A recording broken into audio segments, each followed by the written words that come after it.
First, we want to show you compelling fire video out of California. We're taking a live look right now at the Eaton fire burning. Right now, it's burning near Altadena, which is just northeast of Los Angeles. So far, it's burned more than 400 acres. Wind is fueling the flames. Officials say several homes and other structures are being threatened. Evacuation orders have already been issued for those living in the area. The Eaton fire started just 8 hours after the Palisades fire sparked near Santa Monica. It has burned nearly 3,000 acres since 10:30 yesterday morning. Right now, firefighters are asking anyone with firefighting experience to help fight the flames. It's the first time they have ever put out a call like that. Here in Colorado, we are in store for a cold day and some icy conditions left over from yesterday's snow.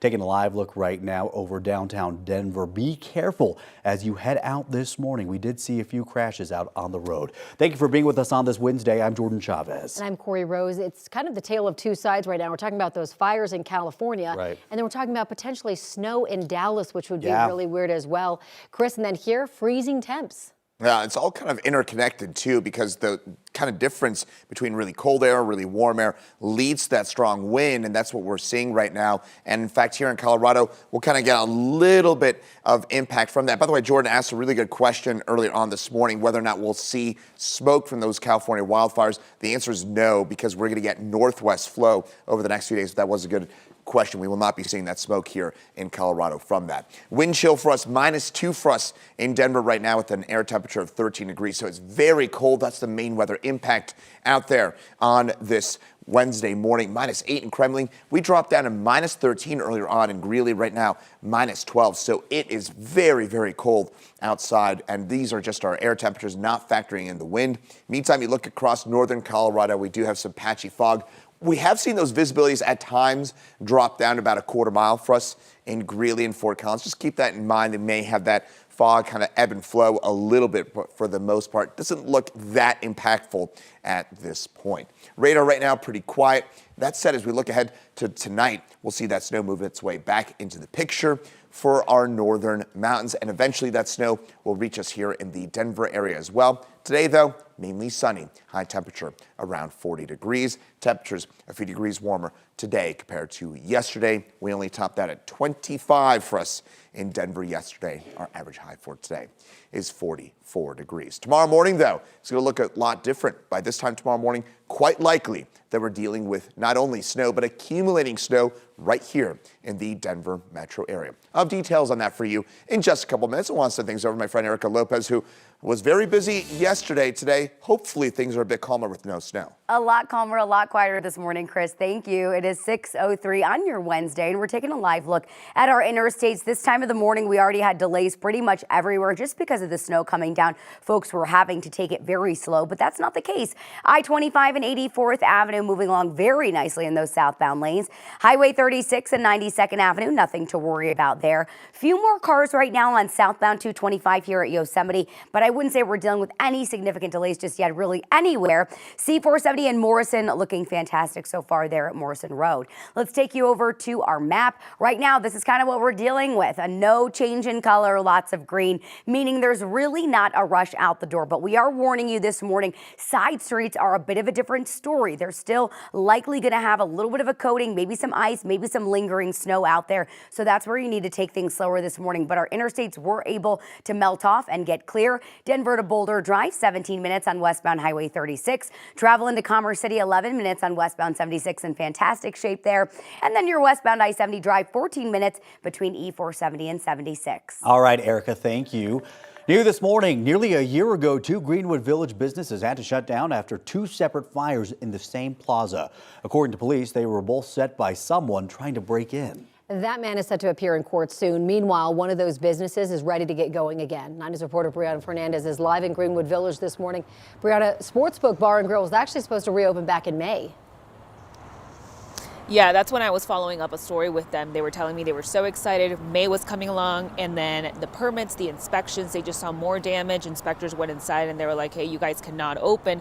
So that just delayed the whole process. Now, fast forward a year later, they're finally reopening. So this is a scene on January 26th of last year outside of inside and outside of Sportsbook Grill. So South Metro Fire responded to a fire at the shops at Greenwood Village Retail Center. So this first happened at the Hibachi and Sushi restaurant just on the corner of this shopping center. The second inside of Sportsbook Bar and Grill. According to the arrest affidavit, the suspect, Jarrell Bailey, used a rock to break into both businesses. Photos from the document show this still frame photo taken from the video. It shows a suspect lighting several paper plates on fire and then using them to set fire in several places inside of the sports bar. Now, the co-owner at Sportsbook Bar and Grill says it's been a headache ever since the fires. They've missed out on big sporting events, March Madness, Broncos, Nuggets, Avs game, you name it. The bar had to be gutted. Everything had to be replaced inside. So not only did they lose business for a whole year, but his staff had to pick up the shifts at other locations until they can fully reopen. Some of our staff works at the Highland Ranch location, some at other restaurants in the area. So again, we've had a lot of support from other business owners, taking on their staff, knowing that they'll come back. And people have been supporting them and helping them out, and just like I said, kind words and do anything they can to help out. So the grand opening is scheduled for January 24th, literally a year later after that fire happened last year. Now, we know that the owner was telling me that he's going to have an Avs watch party the following day, so January 25th. You can come out, enjoy.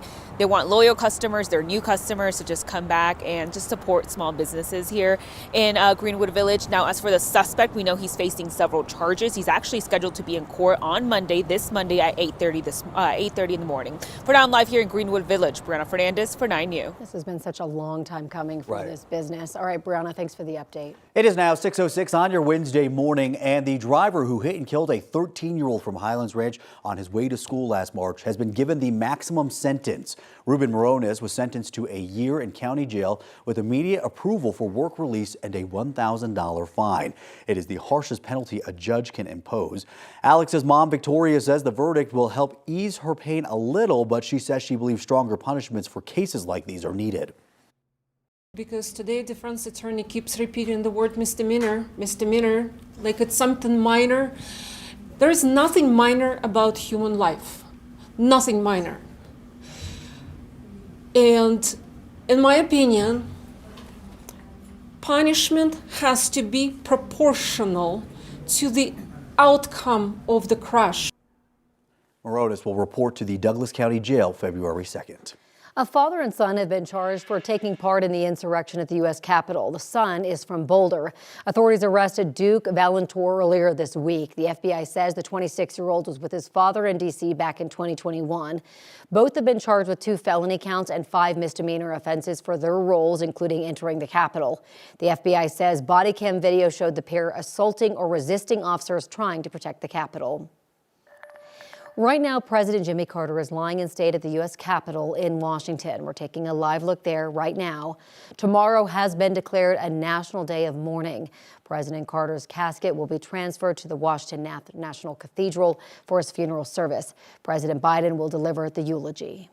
A national day of mourning means the U.S. Postal Service will not be delivering mail tomorrow. All post offices will be closed, and they are all required to fly the U.S. flag at half-staff through sunset on January 29th. The Postal Service will then return to normal on Friday. The New York Stock Exchange will also be closed for the National Day of Mourning. Weather forecasters say that Texas and the Southeast could get inches of snow before Friday. States that may be affected are prepared for it. Georgia has more winter weather equipment now after a couple of inches of snow slowed down the whole city of Atlanta in 2014. Texas power officials say the grid is adequate for a short winter storm after a massive outage during a 2021 cold snap. Here in Denver, we are experiencing a very cold morning. Taking down those Christmas lights or spending a lot of time outside, probably not a good idea for you today. 9 News reporter Courtney Yoon joins us live. She's driving around the street so you don't have to. Courtney, good idea to stay inside and stay warm if you can, because spending too much time in these temperatures can really be dangerous. Yeah, that's right. Good morning, Jordan. It is bitter cold out here today, and that's a risk to your health and also these streets because they are super icy. Take a look at this street here. We're on Ogden Street, just driving around the Washington Park West neighborhood. Joe Swanson, our photojournalist, keeping us safe this morning, driving very slowly because these roads are super icy. Do you see that glistening? That's scary. We want to make sure we're taking it slow this morning and giving ourselves extra space to stop when especially when we're on these residential streets, because they did not get plowed yesterday. So they are now iced over or have snow covering them. Now let's talk about the risks of the cold though. 9 News health expert Dr. Payal Kohli tells us in freezing temperatures like these, it's important to dress in multiple thin layers. That's better than just a bulky sweater. Hydration is going to be important because when you're outside in the cold, you're breathing faster and breathing off more water, which puts you at risk for dehydration. Protect your digits. Make sure your arms, legs, and fingers are all covered. And when you start to get numbness or tingling in your fingers, maybe you're feeling dizzy or lightheaded, it's time to go inside and warm up. When you're inside, be aware of old radiators or heating devices that may be a risk for carbon monoxide poisoning. Dr. Kohli also says people who take blood pressure medication, diuretics, or water pills are more susceptible to the effects of cold weather, so take extra precautions if that's you. Just be very mindful that, again, the body's not designed to be in cold weather. So we want to take extra tips to prevent falls, to prevent, frostbite or hypothermia, to prevent cold weather related illnesses like asthma, heart attacks, strokes, and other types of problems. Dr. Kohli says this is also the time of year doctors see people having heart attacks from shoveling snow. She also suggests taking your exercise routine indoors today. Cold air can trigger spasms of not only your airways, but also your arteries. That can also trigger blood clots and inflammation. So definitely be safe out there today and take those extra precautions. Live in Denver, Courtney Yoon, 9 News. It's certainly bitterly cold out there, Courtney, and thanks for that report. And of course, also worth noting that it's going to stay pretty cold as we head over the next few days. We're kind of getting into this classic stock show kind of weather pattern, which means those side streets are going to remain on the slick side. Kind of reminds me of that Next with Kyle Clark segment with the icy roads and Soul as the lone remedy for getting rid of those icy side streets, which means, of course, the only way you get rid of it is you get that sun, and this is the time of the year with the lowest sun angle. Right now, 13 degrees for us in Denver. It is very, very cold, minus 11 in Greeley right now as well. So, Erica, very cold out there. We do have some patchy black ice, but how are those main roads looking right now? Main roads are looking fantastic, Chris. We're really grateful that the sun came out yesterday and kind of melted things off on the interstate. But like you heard Chris just talking about, and Courtney's been talking about, we're warning about side streets, your neighborhood roads this morning. Those are likely still going to be iced over. And with that second storm on the way tomorrow, probably going to make conditions even worse.